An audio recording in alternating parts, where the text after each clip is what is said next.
Imagine a young boy named Ken. Ever since he could hold a brush, he loved to paint. Colors spoke to him in a way words never could. He would lose himself for hours, creating vibrant worlds on blank canvases.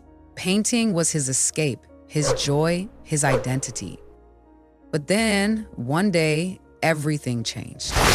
A teacher glanced at his work and scoffed. "Your paintings aren't good enough." Another student laughed and said, "No one's gonna care about that." It was a small moment, but it shattered something inside him. Ken slowly stopped painting. Instead of following his passion, he started choosing paths that earned him approval. Grades, career choices, relationships, all dictated by what others would think. He became successful, but deep down, he felt empty. Something was missing.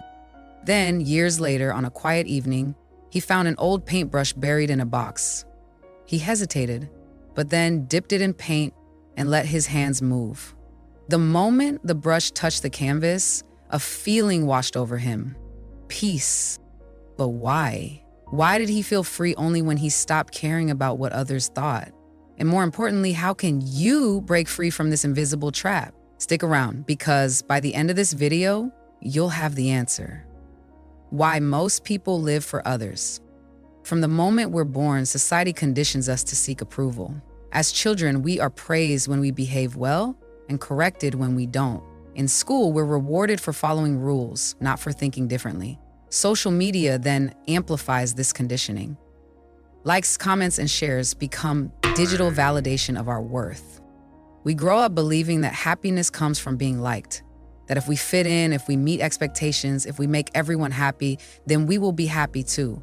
But here's the brutal truth. The more you chase approval, the more you lose yourself.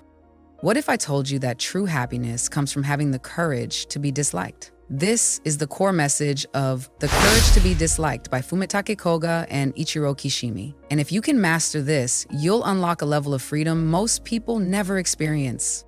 Let's dive into the first step to breaking free. Lesson 1, the happiness trap. Stop seeking approval. The biggest lie we've been told is that our happiness depends on what others think of us. But here's the reality. People will judge you no matter what you do. You could be the kindest, most talented, most hardworking person on the planet, and someone will still find a reason to criticize you. Think about some of the most influential figures in history. Steve Jobs, Elon Musk, even Mahatma Gandhi. Every single one of them faced massive criticism. But what made them different? They didn't let the opinions of others dictate their choices. They stayed true to themselves. Now, here's something to think about. Are you making choices for yourself, or are you living to meet the expectations of others? Actionable tip: the next time you hesitate to do something you love, whether it's pursuing a career, posting something online, or simply wearing what makes you happy, ask yourself, am I doing this for me or for their approval?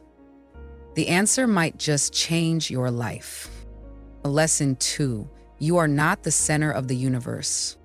One of the most freeing ideas from The Courage to be Disliked is this: people aren't thinking about you as much as you think they are. We often walk through life believing that the world is watching us, analyzing our every move, judging our every mistake.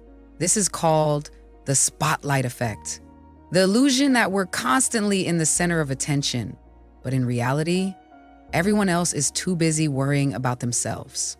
Here's a quick experiment. Think about a time you tripped in public.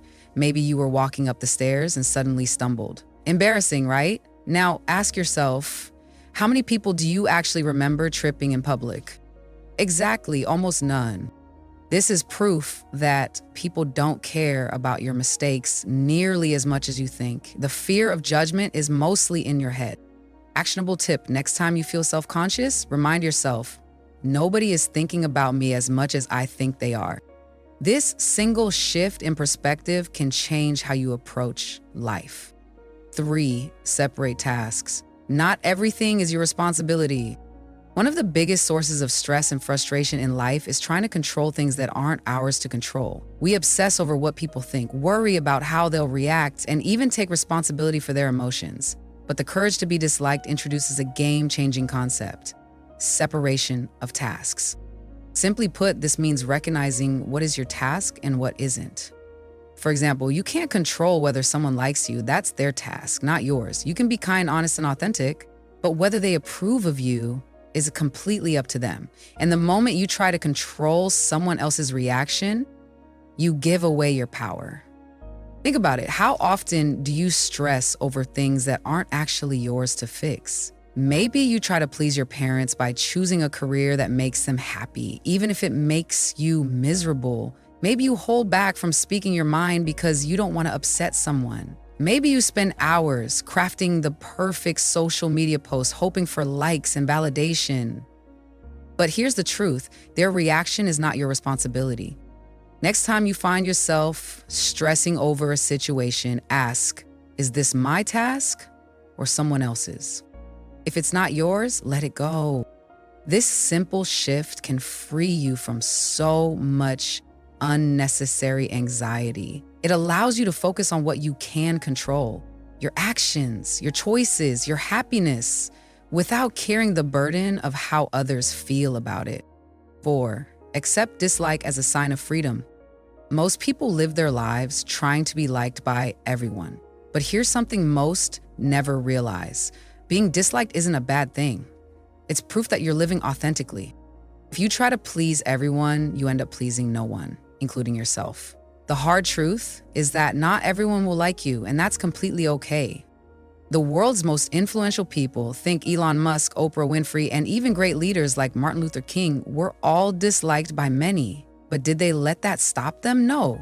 They embraced their truth, knowing that true freedom comes from living for yourself, not from chasing approval. Here's a powerful mindset shift.